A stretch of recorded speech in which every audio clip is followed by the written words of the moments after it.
ہم نے last video میں ایمان کے بارے میں سیکھا تھا کہ ایمان کا مطلب کیا ہے۔ تو آج کی ویڈیو میں ہم توحید کے بارے میں دیکھیں گے۔ توحید جو ہے اس کا معنی اور مفہوم اس کے بارے میں دیکھیں گے۔ توحید کے معنی اللہ تعالیٰ کے ایک ہونے پر یقین کرنا ہے۔ تو پہلی چیز تو ہمیں پتہ چلی کہ توحید کا مطلب ہے کہ اللہ تعالیٰ ایک ہے۔ توحید جو ہے وہ اسی لیے ہے کہ واحد سے نکلا ہے کہ اللہ تعالیٰ ایک ہے، یعنی اللہ تعالیٰ کو واحد، یکتا اور ایک ماننا اور ایک جاننا ہے، اور اللہ تعالیٰ کی ذات اور صفات میں کسی غیر کو شریک نہ کرنا ہے۔ توحید اسلام میں جو ہے اس کا جو ہمیں پتہ چلا ہے وہ یہ ہے کہ اللہ تعالیٰ کو ایک ماننا ہے، ٹھیک ہے، اور اس کے علاوہ کسی کو شریک نہ کرنا۔ عقیدہ توحید ایمان کی بنیاد ہے۔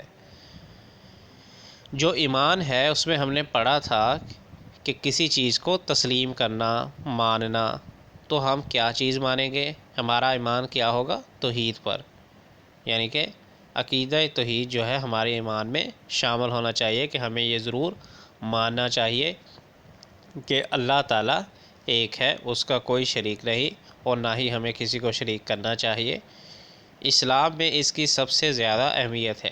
ظاہری بات ہے جب ہم کریٹر اللہ تعالیٰ کو ہی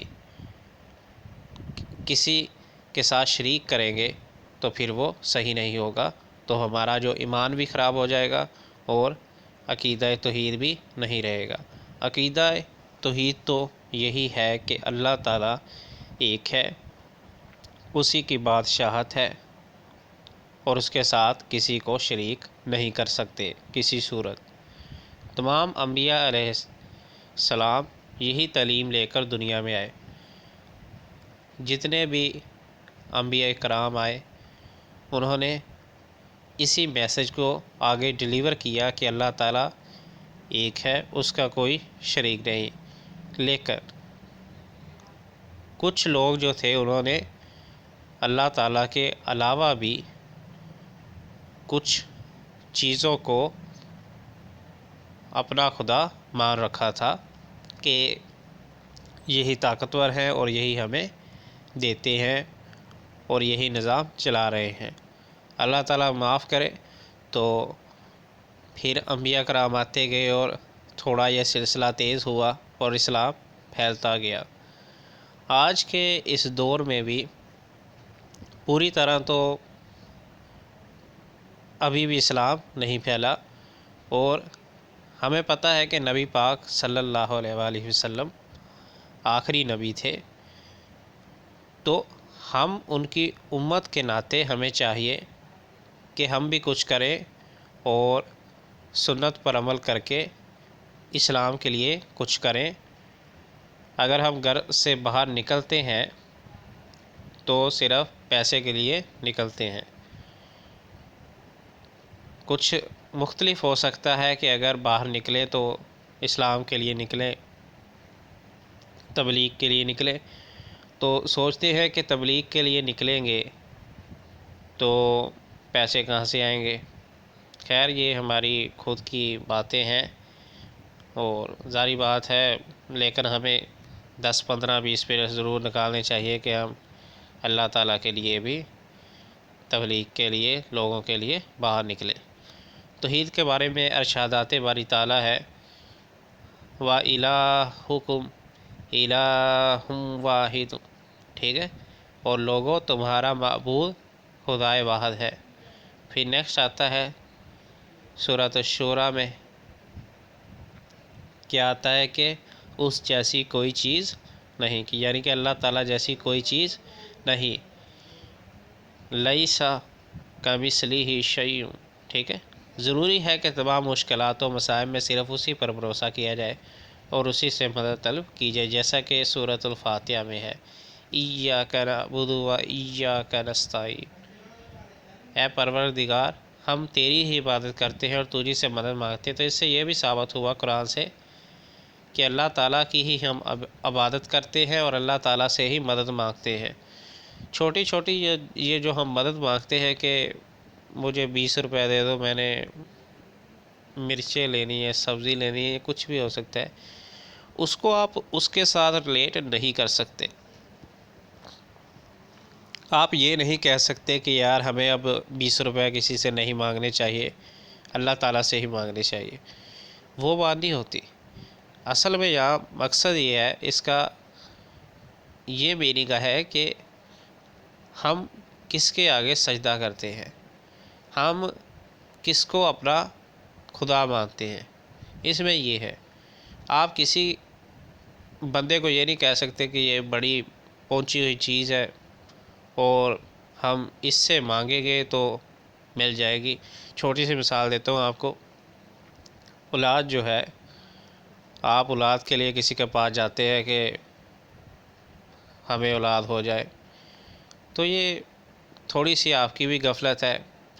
ٹھیک ہے، آپ لوگوں کو ضرور بولیں کہ میرے لیے میرے حق میں دعا کرنا کہ اللہ تعالیٰ مجھے اولاد دے، تو یہ علیحدہ چیز ہے۔ کسی سے ویسے دعا کے لیے کہنا کہ دعا کرنا کہ اللہ تعالیٰ میرے حق میں بہتر کرے، لیکن کسی کو پرماننٹلی اپنی طرف اپنا ہی خدا بنا لینا کہ میرے رزق میں جو اضافہ ہوا ہے وہ آپ کی وجہ سے ہی ہوا ہے، اب نیکسٹ ٹائم آپ ایسا کرنا، 15 منٹ کی دعا کرنا اور 15 منٹ کے لیے اپنا عمل کرنا تاکہ میرے گھر میں ٹائر پتھر لگ جائے، فار ایگزامپل۔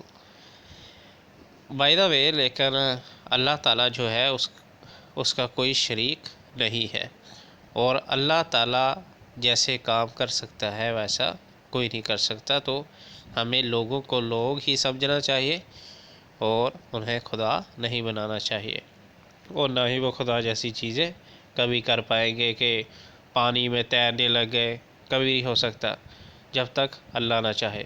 تو اللہ تعالیٰ نے یہ جو تھی پاور اپنے انبیاء کرام کو ہی دی تھی۔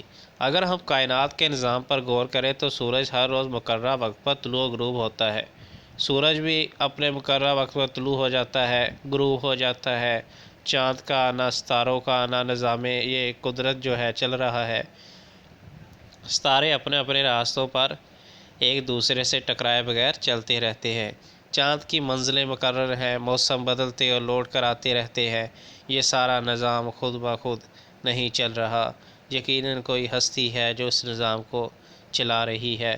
اگر اس کی خدائی میں کوئی اور اس کا شریک ہوتا تو کبھی نہ کبھی کسی نہ کسی بات پر اختلاف ضرور ہوتا، مگر ایسا نہیں ہے۔